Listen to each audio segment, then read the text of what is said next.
오늘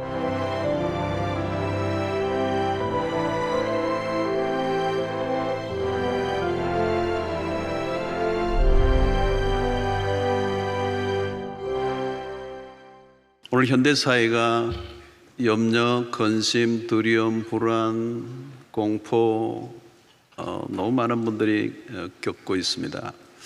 언제 마음이 근심이 일어나고 불안이 오죠? 우리의 삶의 미래가 불투명해 보일 때, 앞이 보이지 않을 때, 때로는 내가 의지하던 게 사라져 버렸을 때, 내가 믿고 있던 존재가 사라져 버렸을 때, 소중한 것을 잃어버렸을 때 우리는 그런 염려와 근심에 사로잡힙니다. 자, 현대인들은 심리적 불안 정세가 심하죠. 모든 게 풍요로운데 평안이 없습니다. 이전보다 더 염려와 근심과 불안이 많아진 이유, 또 세상의 변화가 빠르고 미래가 예측하기 어렵습니다.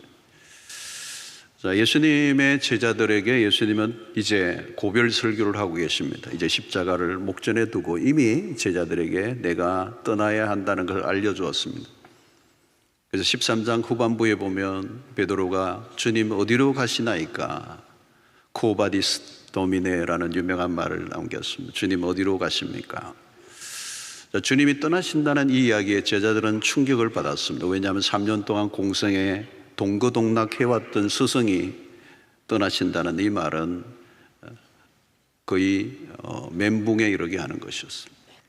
예수는 그들이 절대적으로 의지하던 분입니다. 그런데 그분이 떠나신다는 말은 내가 고아가 된 것 같은 느낌, 고아가 된 것 같은, 이것을 아이들이 엄마와 떨어질 때 분리불안을 느끼죠. 분리불안.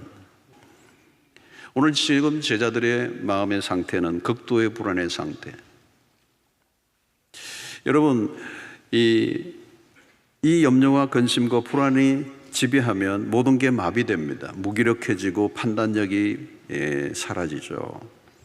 제자들이 갑자기 위험한 상태에 놓여 있고 불안에 떨자 예수님이 그들을 향해 오늘 1절에 이렇게 말씀합니다. 너희는 마음에 근심하지 말라. 하나님을 믿으니 또 나를 믿어라. 이 근심에 빠져 있는 제자들에게 주님의 처방은 매우 단순합니다. 근심하지 마. 그리고 하나님을 믿는다면 또 나를 믿어라. 여러분, 근심과 믿음의 상관관계입니다. 근심을 계속한다면 그곳에 믿음이 있다고 말하기 어려울 거예요. 그러나 믿음을 가지고 있다면 근심은 조금씩 떠나가야 정상인 것입니다. 나를 믿으라는 말씀은 내 안에서 믿음을 가져라. 너희들은 이미 하나님을 믿고 있다. 그렇다면 이제 내 안에서 믿음을 가져야 한다. 그래서 하나님을 믿는 것과 예수를 믿는 것을 동일한 선상에 올려놓고 있습니다. 하나님을 믿고 또 나를 믿어라. 하나님을 믿는 것은 유대인들이 다 믿고 있어요. 근데 하나님만 믿는 게 아니라 이제 나를 믿어야 된다. 예수를 믿어야 한다. 원문에 의하면 계속 하나님을 믿어라, 계속해서 나를 믿어라, 계속 진행형입니다. 한 번의 행동으로 끝나는 게 아니라 믿음은 계속적 의미가 있다는 것이죠. 그리고 이 믿음이란 믿음의 대상을 바라보는 것입니다. 믿음의 대상은 누구입니까? 하나님, 그리스도. 그분은 주권을 갖고 계시고 신실하신 분. 그러니까 제자들은 지금 예수님을 떠나는 것을 부정적으로 보고 있습니다. 제자들을 지배하고 있는 이 불안감은 미래에 닥칠 불길한 마음. 근데 나를 믿으라는 거예요. 상황을 보지 말고 나를 바라보라. 그 나를 바라보러 가신 그리스도가 누구입니까? 그분은 전능하신 분이라는 거예요. 아직 제자들은 나를 믿으라는 주님의 의도를 잘 알아차리지 못하고 있습니다. 근심과 염려에 대한 처방은 딱 하나의 믿음. 그분이 누구이신가를 알기만 한다면 근심과 염려에서 빠져나올 수가 있어요. 근데 내가 믿고 있는 그 대상이신 그리스도가 누구인지를 아직도 모르기 때문에 이 불안을 주는 이 상황이 더 크게 보이는 거예요. 여러분, 요한복음은 계속해서 요한복음 전체에서 말씀하는 것은 예수 그리스도가 그분이 누구이신가. 그래서 이걸 헬라어로 에고 에이미, 영어로 I am, 나는 누구인가 라고 하는 것을 요한복음은 끊임없이 가르치고 있습니다. 근심을 해결하는 길은 분명합니다. 그래서 나를 믿어라. 근심하지 말고 나를 믿어라. 그 나가 누구인가를 주님은 오늘 여기에서 말씀하고 있습니다. 자, 주님이 이제 떠나시는 이유를 말씀하는데 2절에 보니까 내 아버지 집에 거할 곳이 많도다. 그렇지 않으면 너에게 일렀으리라. 내가 너희를 위하여 거처를 예비하러 간다. 주님은 그냥 떠나시는 게 아니라 무책임하게 제자를 내버려두고 내팽겨치고 나 몰라라 떠나시는 분이 아니에요. 떠나시는 이유가 뭘까요? 내가 너희를 위하여 거처를 예비하러 간다는 거예요. 주님은 계속해서 제자들에게 안심을 시켜줍니다. 3절에 가니까 가서 너희를 위하여 거처를 예비하면 내가 다시 와서 너희를 내게로 영접하여 나 있는 곳에 너희도 있게 하리라. 여러분, 다시 와서 제자들을 주님이 있는 곳으로 데리고 가신다는 약속, 미래에 대한 확실한 소망의 약속을 하고 있습니다. 주님은 이미 자신이 떠날 것을 여러 차례 제자들에게 말씀했지만 제자들은 그 의미를 아직도 모르고 있습니다. 앞에서 약속하신 이 처소, 그것은 아버지의 집. 주님은 제자들을 다시 데리러 오시겠다고 약속하십니다. 그래서 내가 다시 와서, 이 헬라어 원문으로 보면 나는 오고 있다, 현재형, 그분은 오고 계신다는 거예요. 여러분, 신약 성경에서 주님이 다시 오신다는 약속은 약 318번이나 나옵니다. 계속해서 내가 다시 오실 것이다. 내가 다시 올 거다. 여러분, 이보다 더 확실하게 하신 약속이 없습니다. 이 바로 종말에 대한 예언, 어느 날 주님이 우리를 데리러 오신다는 거예요. 자, 도마가 예수님께 이렇게 묻습니다. 5절에 도마가 이르되 주여 주께서 어디로 가시는지 우리가 알지 못하거늘 그 길을 어찌 알겠사옵나이까. 이 도마는 의심도 많고 질문도 많은 제자예요. 그는 지금 무지의 상태에 있고 다른 제자들도 비슷해. 3년간 동행을 했지만 아직 예수님이 누구인지 그리고 영적인 눈이 전혀 떠여 있지 않아. 그래서 분별을 못하고 있는, 지금 무슨 일이 일어나고 있는지를 전혀 알지 못하고 있는 것입니다. 이 도마가 무지함 속에 질문을 던졌지만 한 가지 잘한 게 있습니다. 이 도마의 무지 속에 던진 이 질문이 예수님의 위대한 답변을 얻어낸 것입니다. 자, 6절이죠, 여러분. 우문현답이 나옵니다. 6절에 예수께서 이르시되 내가 곧 길이요 진리요 생명이니 나로 말미암지 않고는 아버지께로 올 자가 없느니라. 여러분, 요한복음 14장 6절은 여러분들이 꼭 다 알고 계시면 암송해야 되고 기독교에서 너무도 우리가 끊임없이 많이 들었던 말씀이에요. 여러분, 위대한 선포, 너무도 명료한 답. 내가 곧 길이요 진리요 생명이니 나로 말미암지 않고는 아버지께로 올 자가 없느니라. 여러분, 내가 꼭 길이라는 거예요. 여러분, 그 말은 예수 그리스도가 인간의 모든 운명을 결정하는 키를 갖고 있다는 거예요. 여러분, 길이 없으면 아무리 위대한 것이 있다 할지라도 도달할 수 없어요. 그런데 예수 그리스도가 그 위대한 길로 우리를 인도하신다는 거예요. 이스라엘 백성들이 종종 길을 잃어버렸습니다. 방황했던 이유가 뭘까요? 우리 인생의 방황의 이유가 뭘까요? 길이 안 보이니까. 주님이 길이 되신다는 거예요. 이제 우리는 혼란스럽지 않습니다. 그분을 따라가면 되는 것입니다. 여러분, 내가 곧 길이라는 것은 예수야말로 하나님 아버지에게로 이르는 유일한 방법이라는 것입니다. 예수는 진리세요. 진리는 그 길의 의로운 기준이 되십니다. 스탠다드. 주님은 진리를 가르치러 오신 분이 아닙니다. 주님은 진리를 알고 계시는 분이 아닙니다. 주님 자신이 진리이십니다. 여러분, 진리가 없다면 우리는 아무것도 할 수 없습니다. 진리를 모른다면, 예수 그리스도를 모른다면 우리는 무지 속에 있는 것입니다. 예수 그리스도는 생명이십니다. 생명은 그 길을 실제로 가능하게 만드는 힘. 이 생명이 없이는 존재할 수 없잖아요. 그런데 예수 안에 생명이 있다는 거예요. 여러분, 기독교는 철학이 아닙니다. 종교가 아닙니다. 기독교는 생명 그 자체입니다. 성경은 모든 사람이 다 구원을 얻을 수 있다고 말하지 않습니다. 예수 그리스도를 통해서만 구원을 얻는다는 거예요. 여러분, 다른 것은 몰라도 여기는 타협의 여지가 없습니다. 나로 말미암지 않고는 아버지께로 올 자가 없느니라. 하나님 아버지께서 아들 예수를 통해서만 당신에게로 올 수 있는 길을 여셨기 때문에 하나님과 우리 사이의 간격을 메꿀 수 있는 존재는 이 땅에 존재하지 않습니다. 세상의 종교도 철학도 실패했습니다. 오직 그리스도만이 그 간격을 메꾸셨습니다. 사람들은 자신이 가고 있는 길이 어디로 가고 있는지를 몰라요. 그러나 우리는 압니다. 하나님께로 가는 유일한 길이 오직 예수라는 사실. 구원은 오직 한 길에 대한 예수로 통한 구원의 그 길이 있음을 우리는 확실히 믿고 신앙생활을 해야 되는 줄로 믿습니다. 자, 제자들이 가지는 근심의 궁극적인 이유는 뭘까요? 여러분, 미래적인 겁니다. 인간의 불안의 가장 깊은 곳에 무엇이 있습니까? 죽음이에요. 그런데 여러분, 죽음이 왜 두려운 것입니까? 여러분, 죽음이 진짜 두려운 것은 죽음 그 자체가 아닙니다. 죽음이 끝이 아니기 때문에요. 죽음이 끝이라면 그렇게 염려할 필요가 없어요. 그런데 죽음이 끝이 아니라면, 그래서 T.S. 엘리엇이 한 말입니다. 죽음 자체가 두려운 것이 아니라 죽음이 곧 끝이 아닐까봐 그게 우리는 두려운 것이다 그랬어요. 여러분, 누구나 죽음 앞에 섭니다. 죽음보다 더 큰 두려움은 없습니다.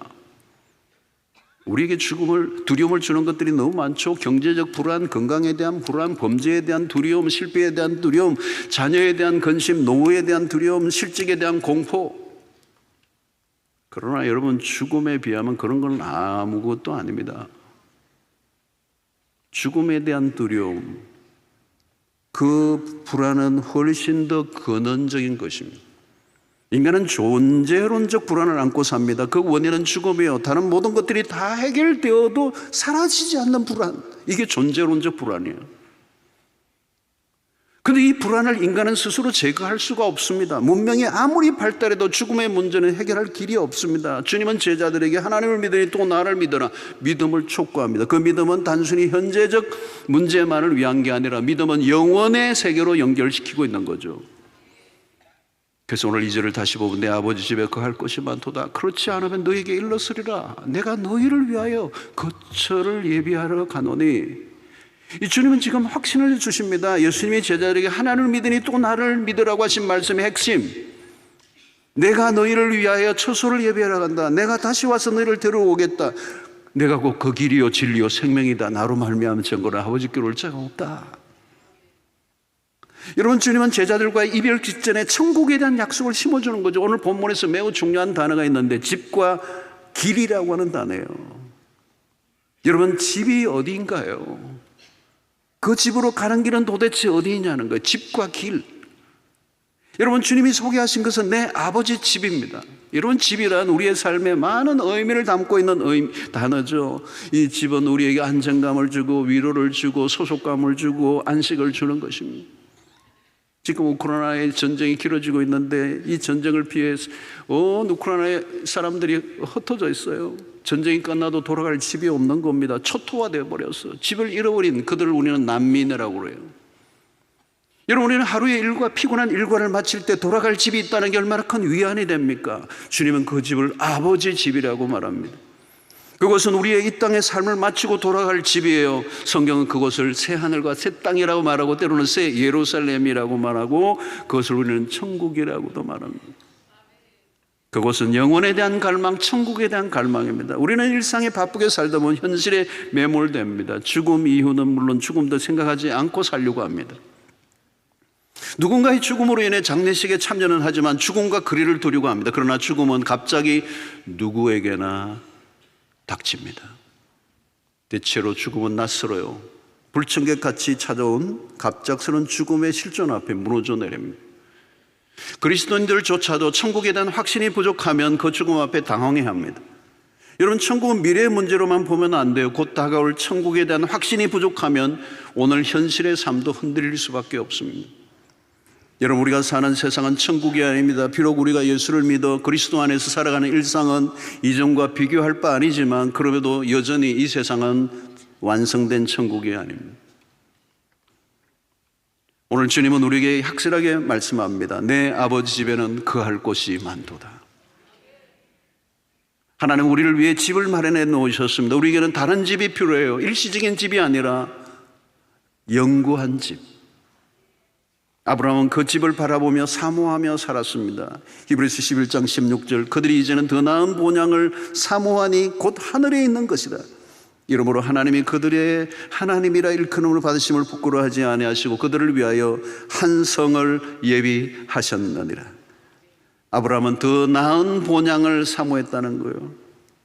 11장 8절로 10절에 보니까 믿음으로 아브라함은 부르심을 받을 때 순종하여 장래 유업으로 받을 땅에 나아갈새 갈 바를 알지 못하고 나아갔으며 믿음으로 그가 이방의 땅에 있는 것 같이 약속의 땅에 거류하여 동일한 약속을 유업으로 함께 받은 이삭 및 야곱과 더불어 장막에 거하였으니 이는 그가 하나님이 계획하시고 지으실 터가 있는 성을 바랐음이라. 이게 천국이.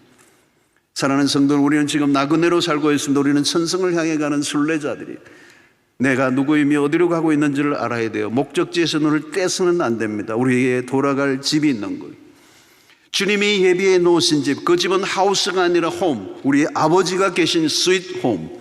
아버지를 떠난 이후에 우리의 삶이 그 아버지의 집으로 복귀하는 것이 우리의 삶의 여정인 것입니다.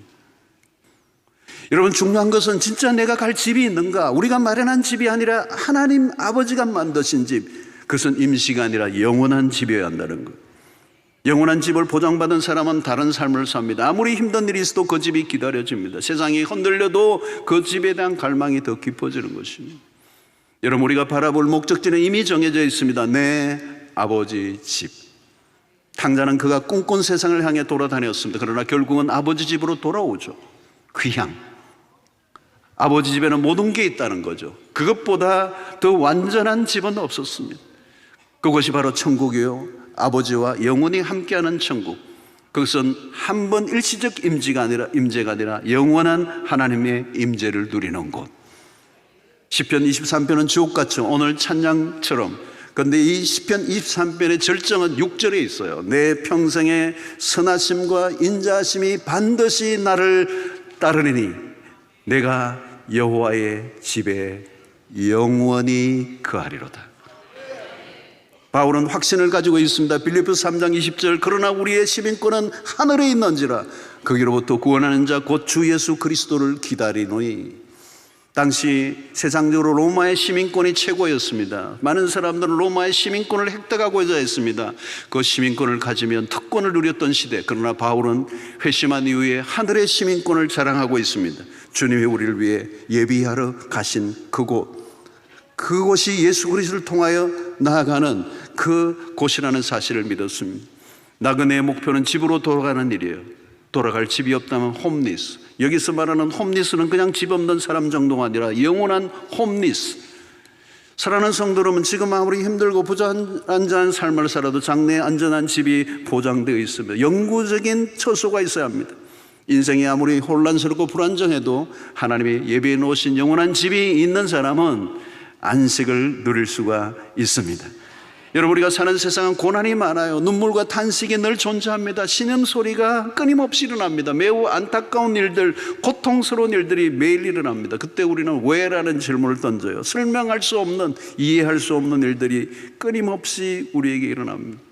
이런 세상 속에 사람들은 세상 속에 들려오는 소식이 뭐예요? 나를 믿으라고, 나를 따르라고, 우리 기업을 믿으라고, 우리 주식에 투자하라고, 우리 학교를 믿고 맡겨라고, 우리 정당을 믿으라고. 그러나 여러분, 세상이 모든 걸 다 흔들려요. 우리가 믿어야 할 것이 이 땅에 있나요? 없습니다.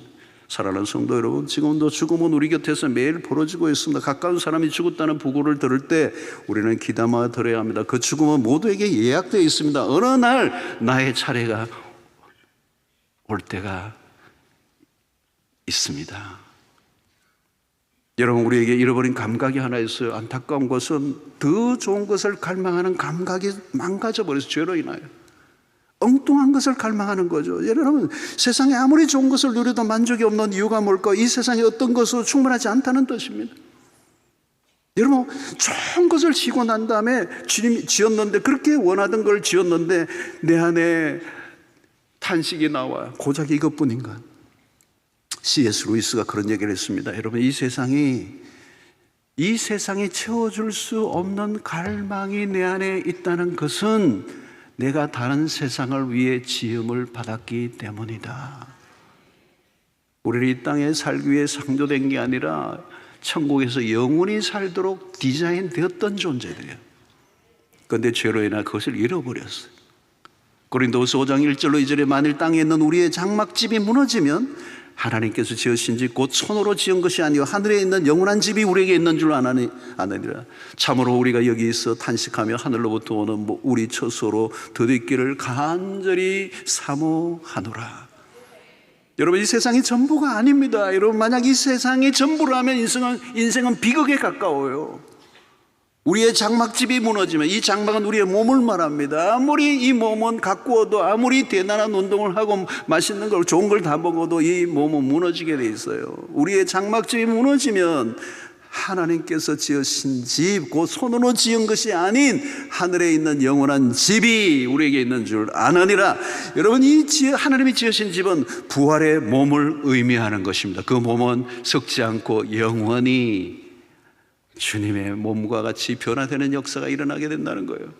고린도전서 15장 51절 53절 보라 내가 너에게 비밀을 말하노니 우리가 다 잠잘 것이 아니요 마지막 납발에 순식간에 홀연히 다 변화하리니 나판 소리가 나매 죽은 자들이 썩지 아니할 것으로 다시 살아나고 우리도 변화되리라. 이 썩을 것이 반드시 썩지 아니할 것을 입겠고 이 죽을 것이 죽지 아니함을 입으리로다.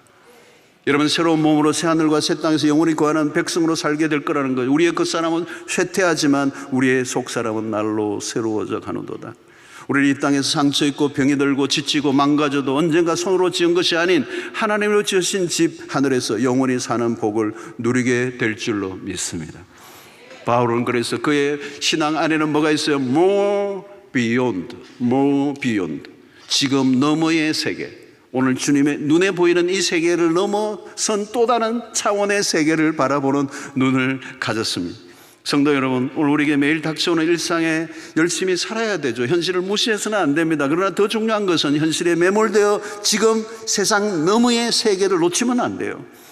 주님은 다시 오신다고 약속하셨습니다. 그리고 우리를 주님 계신 곳으로 데리고 가신다고 하셨습니다. 이보다 더 큰 위로와 소망이 어디 있겠습니까? 자, 그렇다면 여러분, 우리는 늘 준비된 삶을 살아야 합니다.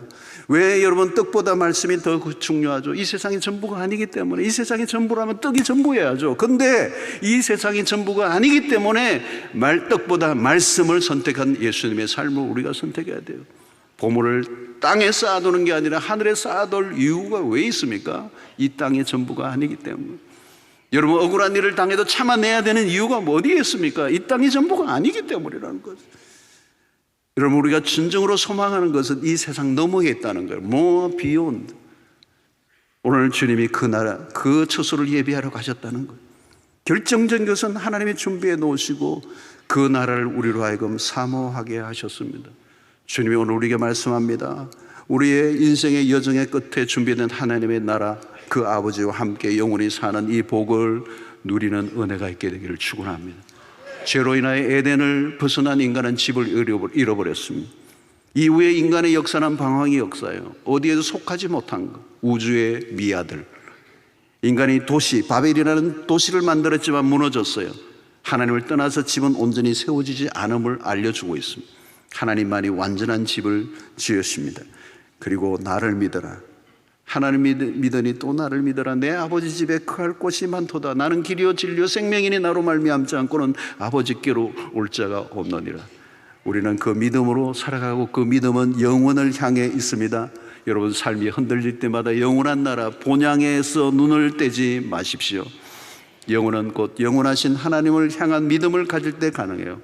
집으로 돌아가려는 갈망, 더 나은 본향을 향해 나아가는 믿음의 순례에서 실패하지 않고 끝까지 믿음으로 다른 박질 치시고, 때로는 이 땅의 삶에 설명할 수 없는 의문에, 때로는 수없는 갈등과 고민 속에 우리의 최종적인 답은 하나님의 나라, 천국이 우리 앞에 도래하고 있다는 사실을 확신하시고 오늘 이 땅에서 결론을 내지 않고 영원한 하나님의 나라에서 결론을 내는 천국 백성으로 살아가는 여러분들 되시기를 주의 이름으로 축원합니다.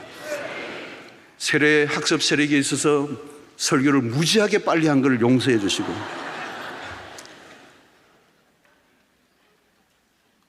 마지막 다시 선포합니다. 오늘 메시지는 하나입니다. 하나님을 믿으니 또 나를 믿어라. 근심하지 말라는 거예요. 그리고 이 땅의 삶이 다 무너지고 망가져도 하나님이 예비하신 그 집, 내 아버지 집에는 거할 곳이 많도다. 이 천국의 소망으로 확실한 이 바울의 more beyond, 이곳이 아니라 저곳을 향하여 나아가는 여러분들 되시기를 축원합니다. 때로는 빼앗기고 때로는 망가지고 때로는 실패하고 때로는 내 생각대로 안 돼도 우리의 최종적인 결론은 천국에서 맺어질 것을 믿고 이 땅의 삶에 승부를 걸지 않고 하나님의 나라 백성답게 우리의 포즈를, 우리의 모든 자세를 흐트리지 않고 뚜벅뚜벅 이 순례자의 길을 걸어가 주님의 환대를 받고 아버지 집에서 영원히 영광을 누리고 영원히 복락을 누리는 복된 삶이 되시기를 주의 이름으로 축원합니다.